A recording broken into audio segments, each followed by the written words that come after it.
নমস্কার বন্ধু। হ্যাঁ, আমাদের যে বহু প্রতীক্ষিত ডিএ মামলা আজকেও হয়নি। আমাদের মনে হচ্ছে যে এই মাননীয় ঋষিকেশ রায় আমাদের এই ডিএ মামলাটা শুনবে না। সেটা আরও একটা ক্রস পেয়ে গিয়েছিল আজকের মামলাতে, সেটাই আমরা লক্ষ্য করলাম। 14তম মামলা আজকে শেষ হলো।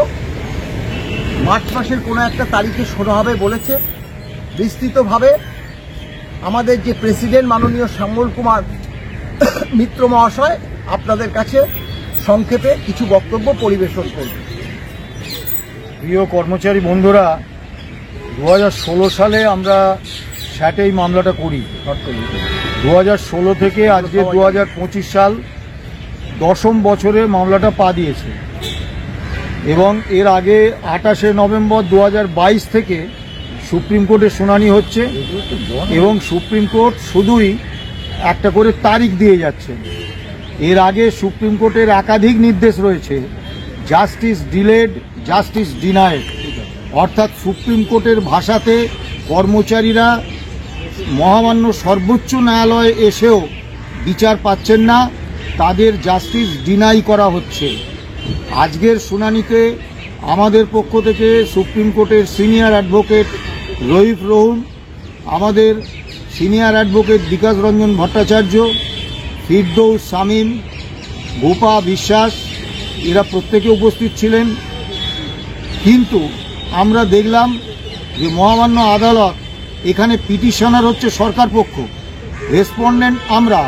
প্রথম রেসপন্ডেন্ট মামলাটার নাম হচ্ছে state of West Bengal and others versus confederation of state government employees and others. First respondent হচ্ছে confederation of state government employees. এখানে পিটিশনার সরকার।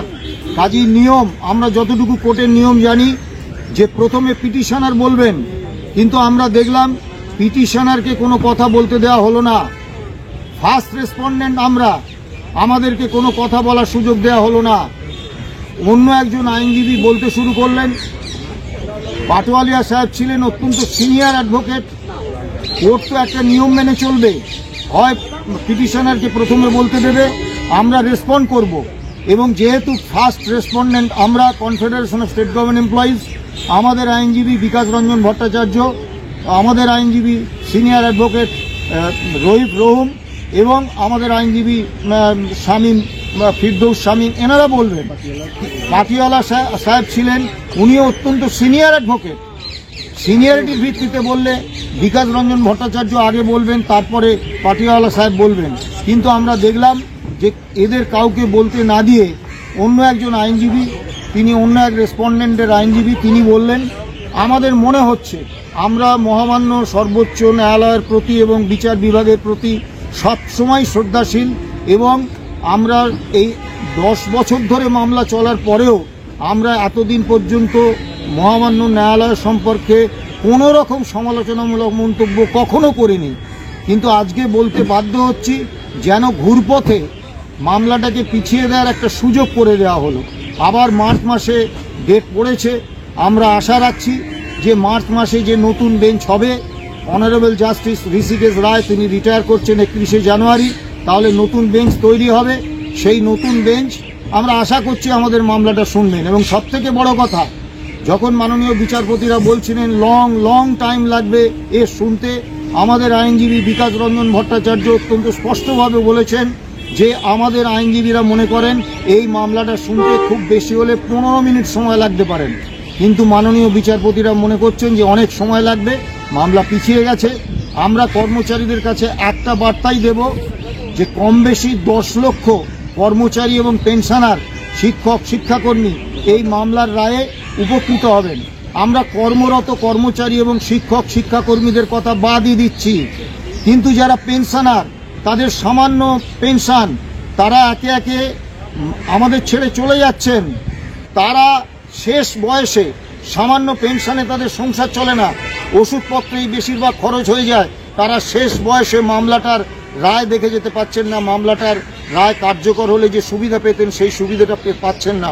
এজন্য আমরা অবসরপ্রাপ্ত কর্মচারী, অবসরপ্রাপ্ত শিক্ষক, শিক্ষাকর্মী এদের কাছে ক্ষমা প্রার্থী যে আমরা আপনাদের সুবিচার পাইয়ে দিতে পারিনি। আমরা আশা করি আগামী মার্চ মাসে যেদিন হবে সেদিন শুনানি হবে।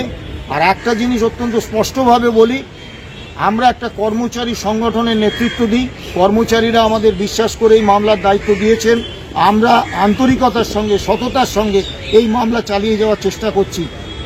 কিন্তু সর্বোচ্চ ন্যায়ালয় যদি মনে করেন যে মামলা শুনব না, সেক্ষেত্রে আমাদের এমন কোনো অস্ত্র জানা নেই যাতে সর্বোচ্চ ন্যায়ালয়কে এই মামলা শুনতে আমরা বাধ্য করতে পারি। তাই সর্বোচ্চ ন্যায়ালয়ের উপরই আমাদের আস্থা রাখতে হবে। আর একটা ফ্যাসিস্ট সরকার যখন দাবি মেটাবে না, আবার সর্বোচ্চ ন্যায়ালয়ে আমরা ন্যায় পাবো না, তাহলে আমি একটা প্রশ্ন আজকে আমাদের সংগঠনের পক্ষ থেকে তুলতে চাই রাষ্ট্রের কাছে, যে তাহলে অত্যাচারিত মানুষ কি বিচার পাবেন না? বা বিচার পেতে গেলে অত্যাচারিত মানুষকে কি এই সর্বোচ্চ ন্যায়ালয় এবং সরকার বাদ দিয়ে অন্য কোনো পন্থা অবলম্বন করতে হবে? এটা গণসংগঠন যারা করেন, রাজনীতি যারা করেন এবং রাষ্ট্র যারা পরিচালনা করেন তারা ভেবে দেখুন। নমস্কার, ভালো থাকবেন, সুস্থ থাকবেন, হতাশ হবেন না। আজকে দিনের শেষে গিয়ে মামলাটা শুনানির জন্য ডাক হয়েছিল বিচারপতি ঋষিকেশ রায় তার বেঞ্চে। যেহেতু এই মামলাটা শুনানি হতে একটু সময় লাগবে বলে ওদের ধারণা, যদিও আমার নিজের ধারণা এই মামলার 15 মিনিটের বেশি লাগা উচিত না, কিন্তু বিচারপতিরা মনে করছে সময় লাগবে। আর বিচারপতি রায়ের অবসরের দিন এসে গিয়েছে, সেই সব ভাবনা চিন্তা করে মার্চ মাসে একটি নির্দিষ্ট দিনে মামলাটা আবার শুনানি হয় বলে আপাতত এই আদেশ এসেছে।